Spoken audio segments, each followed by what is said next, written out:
Bienvenue, chers explorateurs et chères exploratrices de la psyché, dans ce podcast où nous allons ensemble explorer le fascinant monde des rêves lucides. Cette idée de podcast s'inspire d'un récent numéro du magazine Science et Avenir intitulé « Prendre le contrôle de ses rêves ». Les différents articles présentés offrent une multitude de perspectives et je pense qu'il est intéressant d'ouvrir la discussion pour mieux comprendre ce phénomène onirique. Si l'univers des rêves, de la psyché, du symbolisme et de la psychologie t'intéresse, n'hésite pas à consulter les formations que je propose en psychologie analytique sur mon site ou me contacter directement. Maintenant, débutons sans attendre. Pour Carl Gustav Jung, les rêves transcendent la simple dimension nocturne. Ils représentent une passerelle vers notre inconscient. En effet, Jung considérait les rêves comme des révélateurs d'aspects cachés de nous-mêmes, un langage symbolique riche en significations profondes. Contrairement à l'ego, qui tend à rationaliser et à contrôler, les rêves nous offrent un espace où nos désirs, nos craintes et nos expériences s'entrelacent de manière créative et souvent surprenante. Il est essentiel de comprendre que les rêves ne se limitent pas à être des mécanismes de régulation du cerveau ni de simples réactions à nos émotions. Bien que la science moderne ait tenté de les cantonner à des rôles tels que la gestion de la mémoire ou la créativité, cette vision est assez réductrice. Les rêves, à travers l'histoire et dans de nombreuses cultures, ont été considérés comme des messagers de notre inconscient. Dans l'Antiquité, par exemple, ils étaient souvent perçus comme des communications divines ou des révélations de l'âme. Ces perspectives témoignent de la richesse et de la profondeur de notre rapport aux rêves, qui vont bien au-delà de la simple fonctionnalité cérébrale. Les rêves fonctionnent comme des métaphores, offrant des images et des récits qui peuvent sembler absurdes ou déconcertants. Cependant, chaque symbole mérite d'être décodé. Par exemple, un rêve de vol pourrait symboliser un désir de liberté ou une évasion, une fuite d'une situation oppressante dans la vie éveillée. De même, rêver de perdre ses dents, par exemple, pourrait renvoyer à des préoccupations concernant l'estime de soi, ou c'est qu'on a besoin de renouvellement, car il s'agit de la racine, symboliquement parlant. Jung figurait que ces symboles étaient universels, mais qu'ils trouvaient des significations spécifiques en fonction du vécu de chaque individu.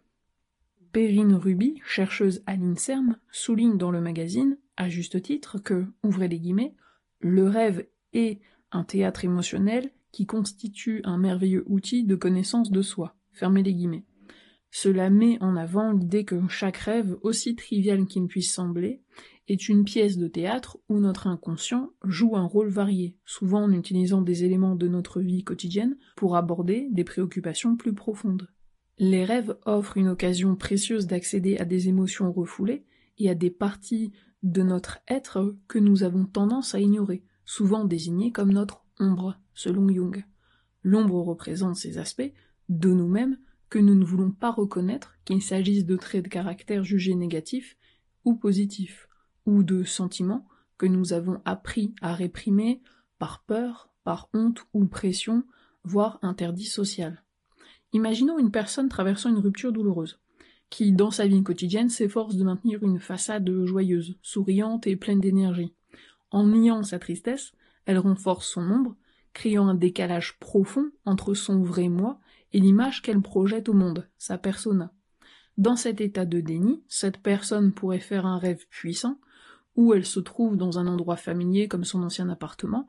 Par contre, cet espace autrefois empli de vie et de bonheur apparaît désormais, par exemple en rêve, comme brisé, poussiéreux, voire lugubre. Les murs témoins silencieux de souvenirs heureux semblent maintenant pleurer leur propre tristesse. La rêveuse dans ce lieu chargé d'histoire et d'émotions commence à pleurer. Ses larmes, loin d'être un signe de faiblesse, deviennent un symbole puissant, de la peine refoulée, un cri du cœur que sa conscience tente d'étouffer. Le contraste entre la joie feinte de sa vie quotidienne et la mélancolie qui s'exprime dans ses rêves révèle la profondeur de sa douleur. Ce rêve agit alors comme un miroir de son âme, l'invitant à affronter cette tristesse qu'elle cherche à ignorer, à reconnaître les fissures de sa façade et à commencer le processus de guérison. Ainsi, les rêves deviennent un moyen d'explorer notre ombre en nous offrant une perspective indirecte sur ce que nous ressentons réellement. Ils nous permettent de plonger dans des zones d'ombre, souvent chargées de conflits internes, et de découvrir des vérités profondes sur nous-mêmes. En tenant un journal de rêve, nous avons l'opportunité d'identifier des motifs et des thèmes récurrents qui nous guident vers une meilleure compréhension de notre vie, tant émotionnelle que psychologique, et évidemment de notre croissance personnelle.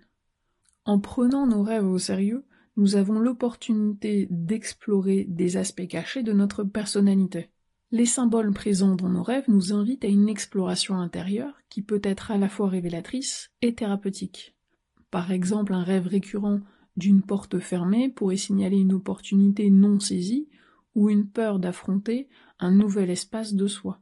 Chaque détail de ce rêve peut être une clé pour déverrouiller des expériences passées ou des aspirations futures. Ainsi, les rêves, loin d'être de simples divertissements nocturnes, se révèlent être des outils essentiels pour notre développement personnel. Ils nous offrent un miroir de nos expériences, de nos désirs et des parties de nous-mêmes que nous avons souvent du mal à reconnaître. En nous plongeant dans cet univers symbolique, nous faisons un pas vers une connaissance de soi plus profonde et une vie émotionnelle évidemment plus riche. Maintenant, parlons des rêves lucides. Ce phénomène qui permet à certains rêveurs de prendre conscience qu'ils rêvent, et parfois de contrôler le contenu de leurs rêves. À première vue, cette capacité semble offrir une opportunité unique d'explorer et de façonner notre monde intérieur. Cependant, cette volonté de maîtrise de nos rêves peut engendrer des conséquences inattendues. Comme l'indique Perrine Ruby, ouvrez les guillemets, chercher à contrôler ses rêves présente-t-il un intérêt ?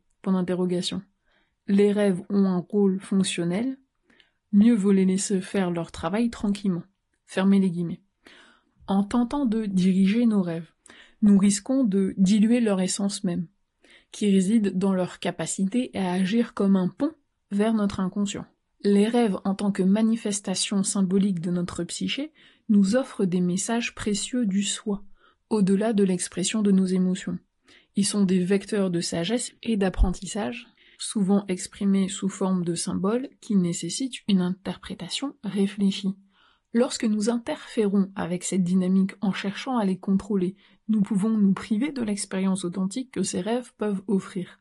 Plutôt que d'appréhender les messages qu'ils véhiculent, nous risquons de tomber dans une forme de manipulation qui altère notre rapport à ces manifestations intérieures. Cette tendance à vouloir tout maîtriser peut également témoigner d'une peur de faire face à des aspects de nous-mêmes que nous préférerions ignorer, notamment notre ombre. En laissant les rêves se dérouler librement, nous ouvrons une compréhension plus profonde à nous-mêmes et des enseignements que notre inconscient cherche à nous transmettre. Les recherches sur les rêves lucides présentent également des limitations notables. Comme le souligne Delphine Oudiet dans l'article de Science et Vie, ouvrez les guillemets, mon hypothèse, c'est que souvent la solitude est déjà là, en nous, mais que le rêve la met en évidence sous une forme symbolique. Fermez les guillemets. Cela signifie que les rêves lucides, loin de garantir une compréhension plus profonde de nous-mêmes, pourraient en réalité nous éloigner des vérités essentielles que nos rêves ordinaires sont capables de révéler. De plus, les tests et études sur les rêves lucides sont souvent fragiles. Les chercheurs peinent à établir des protocoles fiables pour étudier ces expériences. Cette incertitude peut engendrer des conclusions biaisées sur la véritable efficacité des rêves lucides en tant qu'outil de connaissance de soi. Sous cette lumière, il devient clair que s'appuyer sur ces rêves contrôlés pour accéder à notre inconscient peut nous mener sur une voie trompeuse, éloignant notre attention des véritables messages que nos rêves souhaitent partager. Ainsi, plutôt que de chercher à prendre les rênes de notre monde onirique, nous devrions plutôt nous ouvrir à l'expérience brute que les rêves offrent. En adoptant une approche plus réceptive, nous pouvons découvrir des ressources intérieures insoupçonnées et embrasser pleinement la richesse de notre vie psychologique. C'est dans cet espace d'acceptation que nous pouvons véritablement grandir et nous transformer. Il est essentiel de comprendre la tension entre l'ego et l'inconscient. L'ego, souvent désireux de contrôler et de rationaliser, peut interférer avec le flot naturel des rêves. Quand nous essayons de façonner nos rêves selon notre volonté, nous manquons l'opportunité d'explorer les émotions brutes qu'ils contiennent. Cette interférence peut nous éloigner de la richesse symbolique que nos rêves nous offrent. Comme le souligne Perrine Ruby, ces travaux consistent à mieux comprendre les bases cérébrales du rêve, plutôt que de se concentrer sur l'impact des rêves et sur ce qu'ils représentent dans notre psyché. Cela signifie qu'elle s'intéresse principalement aux mécanismes neurologiques qui sous-tendent les expériences oniriques, sans explorer la profondeur psychologique qui pourrait en découler. Ce manque d'attention sur le potentiel symbolique des rêves peut réduire notre compréhension et leur rôle essentiel en tant que reflet de notre inconscient. Perrine Ruby nous met en garde, ouvrez les guillemets. Vivre l'émotion en rêve permet de l'évacuer. C'est un phénomène cathartique. Fermez les guillemets. En cherchant à imposer notre volonté sur nos rêves, nous risquons de perdre cette catharsis essentielle. Les rêves ne sont pas seulement des divertissements nocturnes, mais des mécanismes de régulation émotionnelle. Ils nous aident à transformer nos expériences vécues, à prendre du recul et à voir les choses sous un angle différent. En fin de compte, notre désir de contrôler peut empêcher les rêves de jouer leur rôle régulateur. Si nous nous concentrons uniquement sur le contrôle des rêves, nous nous privons de précieux enseignements que notre inconscient a à offrir. Au lieu de cela, en laissant les rêves s'exprimer librement, nous pouvons accéder à un voyage émotionnel authentique, qui nous rapproche de notre vrai soi et nous permet de mieux naviguer dans notre vie éveillée. Pour conclure, je vous invite à considérer vos rêves non pas comme des choses à contrôler, mais comme des portes d'entrée, des ponts vers une meilleure compréhension de nous-mêmes. Les rêves, dans leur essence, sont des outils puissants de connaissance de soi. En tant que théâtre émotionnel, ils révèlent notre vie intérieure de manière symbolique, nous offrant une chance d'explorer des émotions, des désirs et des peurs souvent refoulées. Au lieu de chercher à les maîtriser, accueillez-les et explorez-les. Tenez un journal de rêve, notez vos émotions et les symboles qui se manifestent sans jugement, et laissez votre inconscient vous guider. Comme l'a souligné Delphine Oudiette, ouvrez les guillemets, la solution est déjà là, en nous, fermez les guillemets. Mais nos rêves mettent cette solution en lumière sous une forme symbolique. En prêtant attention à ces messages, vous pourriez découvrir des vérités profondes sur vous-même et sur des expériences que vous n'avez pas encore pleinement explorées. Rappelez-vous que les rêves ne sont pas de simples mécanismes de régulation cérébrale. Ils nous invitent à un voyage intérieur riche et complexe. En les écoutant, vous pouvez accéder à des dimensions de votre psyché que vous ignorez. Encore une fois, loin d'être de simples divertissements nocturnes, les rêves sont des révélateurs de notre inconscient, capables de transformer notre perception de nous-mêmes et du monde qui nous entoure. Les rêves, dans leur état naturel, possèdent une grande puissance, agissant comme des fenêtres sur notre psyché en révélant des vérités souvent cachées. Comme l'indique Perrine Ruby dans l'article, la recherche a identifié 3 mécanismes de régulation émotionnelle présents dans les rêves: l'évacuation, la transformation et la compensation. Chacun de ces mécanismes joue un rôle crucial dans notre bien-être psychologique, contribuant à notre capacité à gérer les émotions et les expériences de la vie quotidienne. L'évacuation est le premier mécanisme. Il s'agit d'un processus cathartique où les rêves permettent de libérer des émotions refoulées. Par exemple, si nous avons vécu une journée stressante, il est courant de rêver d'une situation qui reflète cette tension. Le rêve agit alors un peu comme une soupape de décharge, permettant à notre esprit de se relâcher des sentiments de frustration, d'anxiété ou de tristesse. En exprimant ces émotions dans le monde onirique, nous évitons l'accumulation de stress et de tension, ce qui pourrait autrement conduire à des problèmes de santé mentale. La transformation est le deuxième mécanisme, et c'est ici que la magie des rêves opère véritablement. Lorsqu'une expérience traumatisante ou stressante est vécue, notre cerveau a la capacité de créer une représentation symbolique de cette situation dans nos rêves. Ou plutôt l'inconscient envoie l'image symbolique au rêveur. Cette métamorphose permet de prendre du recul par rapport à nos émotions et de les traiter d'une manière moins directe, mais tout aussi efficace. Par exemple, une personne qui traverse une rupture peut rêver de se retrouver sur un chemin sinueux, symbolisant les hauts et les bas de ses émotions. Ce rêve offre une perspective sur son état d'esprit et l'aide à naviguer à travers le processus de guérison. En transformant nos douleurs en symboles accessibles, les rêves nous permettent d'explorer des aspects de nous-mêmes que nous n'osons peut-être pas aborder directement. La compensation est le troisième mécanisme qui intervient souvent dans des situations d'expérience négative aiguë. Ici, le cerveau où l'inconscient cherche à créer du positif pour contrebalancer la douleur ou le stress. Cela peut se manifester par des rêves où, par exemple, une personne ayant traversé une période difficile peut rêver qu'elle se retrouve sur scène, applaudie par une foule extrêmement enthousiaste, après avoir surmonté des obstacles. Ces rêves compensatoires nous aident à rétablir un équilibre émotionnel en nous offrant des aperçus de résilience et d'espoir, même au milieu de l'adversité. Ils agissent un petit peu comme des baumes. Cependant, si nous choisissons de contrôler nos rêves, par exemple en tentant de les façonner de manière à éviter des émotions inconfortables ou des situations difficiles, nous risquons de bloquer ce processus naturel.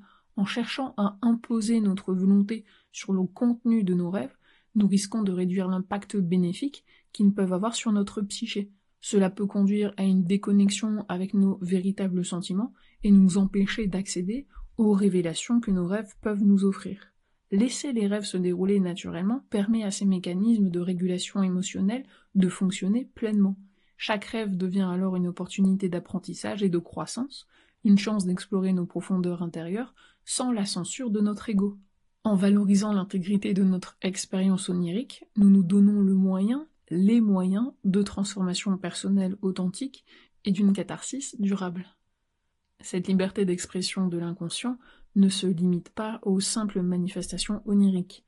Elle nous connecte également à un réservoir riche et dynamique de symboles qui jouent un rôle essentiel dans notre développement psychique.